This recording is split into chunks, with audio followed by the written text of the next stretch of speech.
All right, Deuteronomy 17, let's call this one the Court of Appeals and subtitle it Diligently, Part 2. Since back in chapter 6, the Shema, we talked about diligently being a dominant theme. Likewise, in this one, diligently is probably more of a dominant theme than the Court of Appeals, but this is historically an interesting chapter since we said there are some things from Israel's laws that can help us understand some of the origins of our own laws here in the States. And the Court of Appeals is one of those concepts. So that's the headline we're getting, but diligently, once again, is the core theme that runs through the 4 sections I think we'll see in this chapter, which start off with the way in which the children of Israel are to diligently bring their sacrifices before God, making sure they bring only unblemished sacrifices, not just any animal that they have on hand. Down from that, once again, it's going to be a reminder that literally they're supposed to be diligent in carrying out a search anytime they hear a rumor of idolatry popping up in one of their towns or cities. But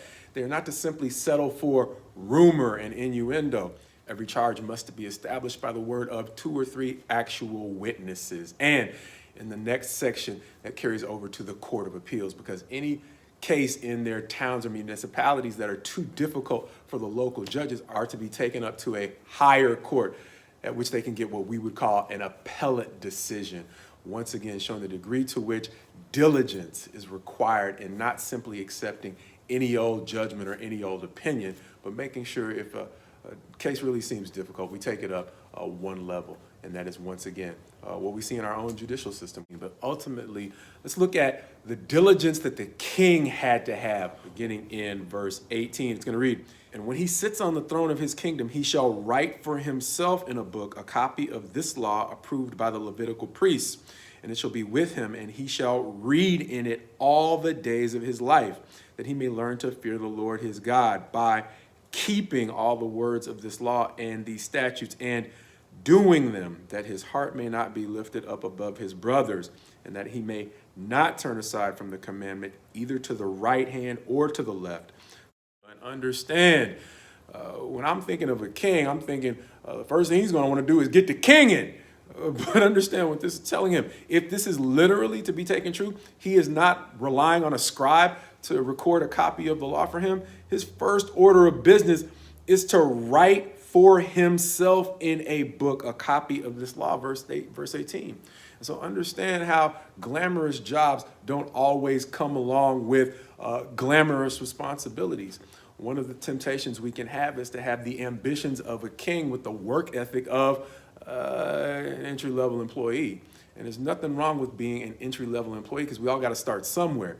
But in a lot of ways, our work ethic and our drive and our determination has to match our ambition.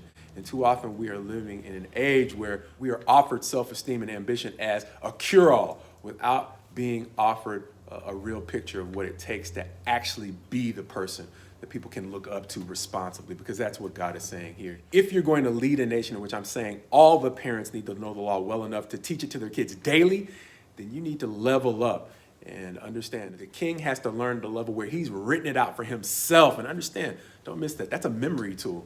Often when you're having to write something out, it helps impress it upon your mind. And so by the time he's getting to read it, it's not his first run through it. He's not simply a passive learner.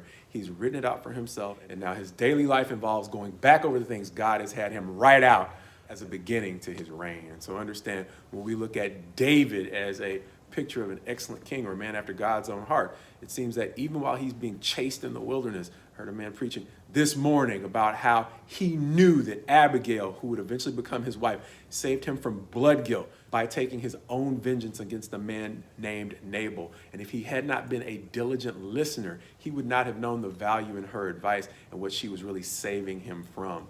But likewise, after he became king, it seems that he carried over these same habits, because it seems that he wrote Psalm 119, the longest psalm in the Bible. In a lot of ways, it's devoted to meditating on the law of God as a king. Now, we would expect that out of maybe a Levite or a priest, a scribe or a scholar, but the king was the one who was supposed to be dedicated to the law of God.